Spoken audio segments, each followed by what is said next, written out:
E aí, gente, tudo bom? Como é que vocês estão?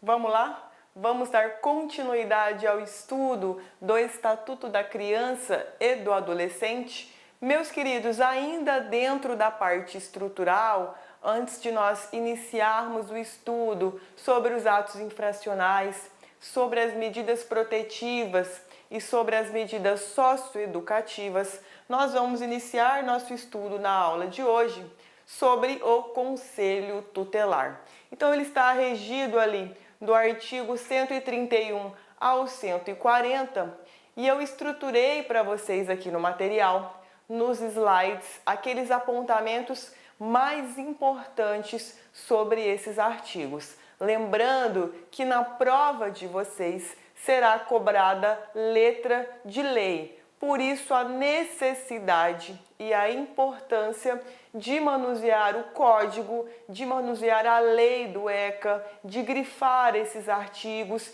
que contêm esses apontamentos que eu coloco aqui no esqueminha, porque eles serão de fundamental importância para a aprovação de vocês. Então, veja, meus queridos, que o Conselho Tutelar, ele, na verdade, é um órgão autônomo e permanente, não jurisdicional, ou seja, o juiz de direito, ele não participa do Conselho Tutelar, por isso a nomenclatura não jurisdicional, encarregado pela sociedade de zelar pelo acolhimento dos direitos das crianças e dos adolescentes. Então veja que na aula passada nós estudamos sobre alguns conselhos estaduais, que não são a mesma coisa que os conselhos tutelares. Nós só temos conselhos tutelares no âmbito estadual, então no âmbito dos estados-membros.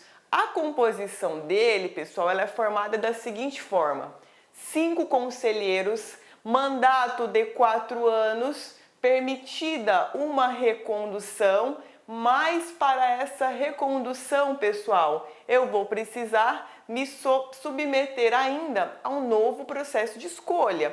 Então, eu vou me candidatar novamente, embora eu já seja conselheira tutelar, para que eu possa ter a recondução ao meu mandato. Os conselheiros, eles devem ter acima de 21 anos, eles devem residir no município, na localidade, e deve haver uma comprovada idoneidade moral. Ok? Então veja que nós temos, dentro do Conselho Nacional de Justiça, que é um órgão administrativo que está vinculado ao Poder Judiciário, uma resolução que determina, inclusive, que em cada município, a cada 100 mil habitantes, deve-se constituir um conselho tutelar. Então basta que nós imaginemos aquelas cidades que possuem mais de 100 mil habitantes.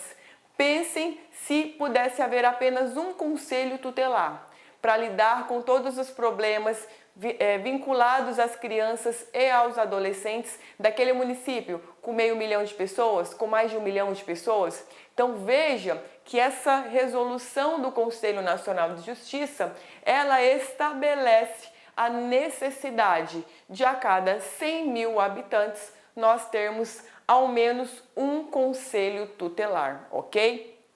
Veja, inclusive, que essa disposição ela não está no Estatuto da Criança e Adolescente. Repito, é uma resolução do Conselho Nacional de Justiça, tá? A cada 100 mil habitantes, obrigatoriamente um conselho tutelar. Por isso que em alguns municípios, grandes municípios, nós temos vários conselhos tutelares, justamente em obediência a essa disposição administrativa que foi editada pelo Conselho Nacional de Justiça.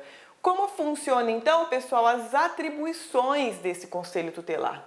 Então, os conselheiros, eles devem fornecer um atendimento básico, eles podem requisitar serviços e certidões no tocante à criança e ao adolescente. Então veja, requisitar é exigir, não é um pedido. Então quando o conselho, por exemplo, ele requisita de uma escola o atestado escolar né, sobre as notas daquela criança ou daquele adolescente, a diretora da escola, ela obrigatoriamente deve fornecer a informação que foi requisitada pelo Conselho Tutelar. Então veja que a requisição, ela é uma medida determinativa, não se cuida de um pedido, ok? E aqui também nós temos, né, a atribuição de representar diante da violação de direitos. Então,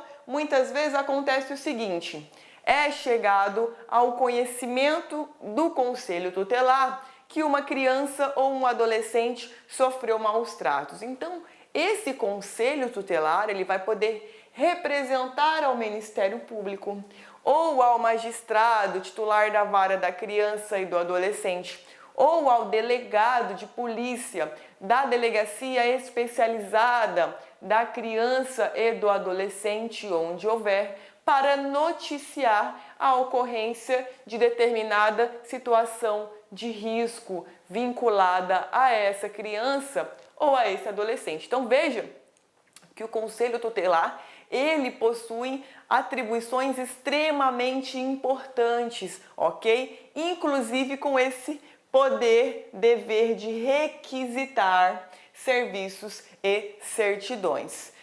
Com relação ao Conselho Tutelar, ele cuida muito do eventual cumprimento ou não das medidas protetivas, ou aliás, medidas de proteção à criança e ao adolescente. Então vejam vocês que essas medidas de proteção, elas estão estabelecidas entre o artigo 98 e o artigo 102 do Estatuto da Criança e do Adolescente. Então, o que nós temos que entender, né, sobre as medidas de proteção com relação à criança e ao adolescente? Primeira coisa, situação de risco. O que é uma criança em situação de risco ou o que é um adolescente em uma situação de risco? Cuidam-se de direitos ameaçados ou violados. Então, sempre que uma criança ou adolescente tiverem direitos ameaçados ou violados, elas vão se encontrar em uma situação de risco. Essa situação de risco, ela vai o quê? Ela vai abalizar a adoção de medida protetiva com relação àquela criança ou àquele adolescente que está com aquele direito ali violado, tá? Outro detalhe, a aplicação das medidas de proteção, elas podem ser dadas de forma cumulativa ou de forma isolada, substituível a qualquer tempo. Então veja, constatamos a situação de risco, vamos cumular determinadas medidas de proteção. Veja que essas medidas protetivas, a qualquer momento, elas poderão ser revogadas.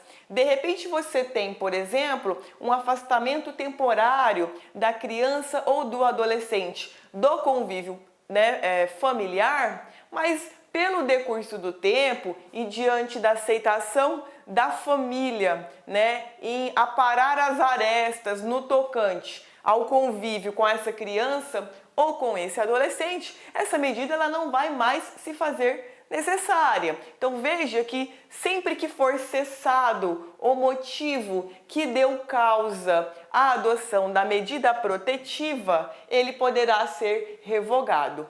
Do mesmo modo, muitas vezes a gente pode ter uma medida protetiva que não vai ser eficaz para proteger determinado direito da criança e do adolescente. Então, nesse caso, do mesmo modo, essa medida ela vai poder ser substituída, ok? Outro detalhe também com relação às medidas de proteção é que elas devem atender às necessidades pedagógicas e fortalecimentos dos vínculos familiares e dos vínculos comunitários. Então, eu não sei se vocês se recordam, nas aulas anteriores, nós estudamos que a prioridade, sempre é a manutenção da família originária, seja ela uma família extensa ou ampliada, seja ela família natural, Então, primeiro a gente tenta manter o núcleo da família natural. Não deu certo? Extensa ou ampliada. Não deu certo? Terceiros que convivam e que mantenham laços de afinidade e afetividade com essa criança ou com esse adolescente. Não deu certo, aí nós temos aqueles programas de acolhimento familiar. E se não der certo, aí então nós temos o acolhimento institucional. Então veja que dentro dessa gradação, a manutenção do núcleo familiar é sempre a prioridade. Então veja que essa medida de proteção, ao mesmo tempo, ela vai ter que ter um caráter pedagógico.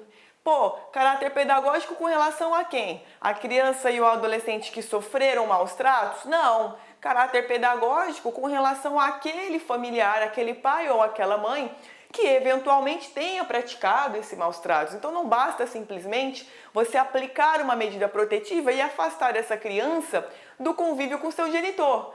Deve haver o quê?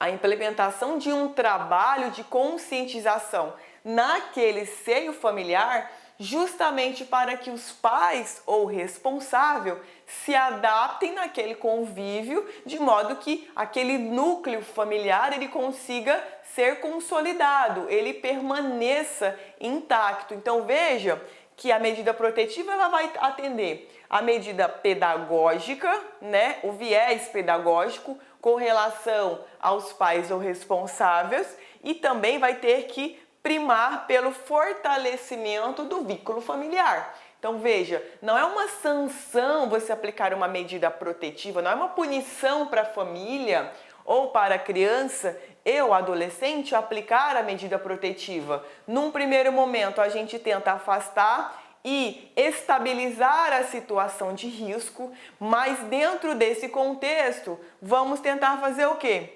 Atender o caráter pedagógico, no sentido de instruir e de capacitar esses genitores ou esse responsável legal a lidar com aquela determinada situação que deu ensejo à violação do direito da criança ou do adolescente e vamos primar pela manutenção do núcleo familiar, ok? Então veja que essas são as diretrizes, né, no tocante às medidas de proteção com relação à criança e ao adolescente. Então nós temos sempre que identificar o que, pessoal? Situação de risco. Identifiquei situação de risco? Aí beleza, vamos passar para as medidas de proteção, ok? Na sequência nós temos então aquelas principais medidas de proteção que estão entre os artigos que eu acabei de mencionar para vocês. Então eu elenquei aqui aquelas medidas de proteção em espécie que possuem uma incidência de cobrança de provas maior. Então olha lá.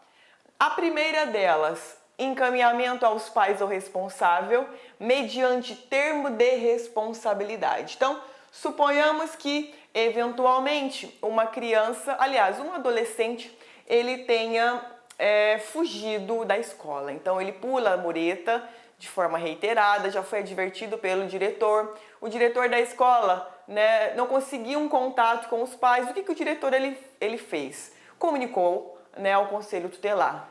Constatou-se uma situação de risco?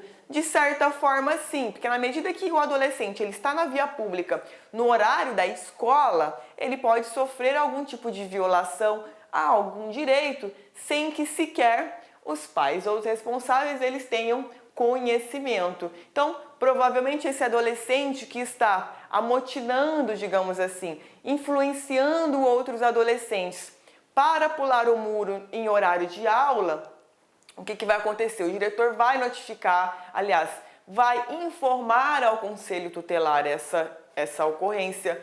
Houve uma situação de risco? Houve uma situação de risco. O que o conselho tutelar ele vai fazer? Vai chamar os pais ou responsáveis, vai conversar e vai falar, olha, seu filho ele tem se comportado dessa maneira na escola, de modo que está influenciando outros adolescentes, de modo que está na via pública em horário de aula. Então veja que é necessário comprometimento desse adolescente com relação à frequência regular na escola. Então veja que os pais eles vão ser cientificados dessa situação de risco, que inclusive não foram eles que deram causa, e eles vão assinar um termo de responsabilidade com relação àquele adolescente, no sentido de que, olha, tudo bem, sabemos que o meu filho está com esse comportamento e nós assumimos o compromisso de que ele volte a frequentar as aulas sem que ele deixe o estabelecimento de ensino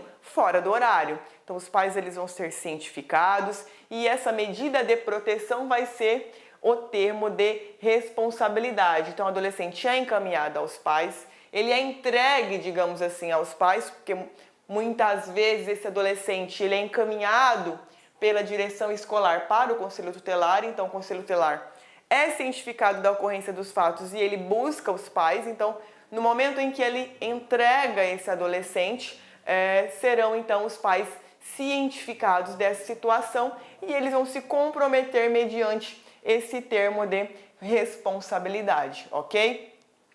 Outras medidas de proteção que nós temos também: orientação, apoio e acompanhamento temporários. Então, o conselho tutelar, a todo momento, ele vai fazer um acompanhamento posterior. Olá, meus amigos, minhas amigas, sou o professor Luiz Antônio de Carvalho e com muito prazer, muita satisfação, estou aqui para fazer um convite muito especial para você que está se preparando, que está estudando para o concurso da Polícia Militar do Estado de Minas Gerais 2018, claro, para o cargo de soldado combatente. Nós aqui da Lá Concursos, nós preparamos um curso super atualizado, super competitivo, ponto a ponto do edital, por apenas 10 parcelas de R$ 35.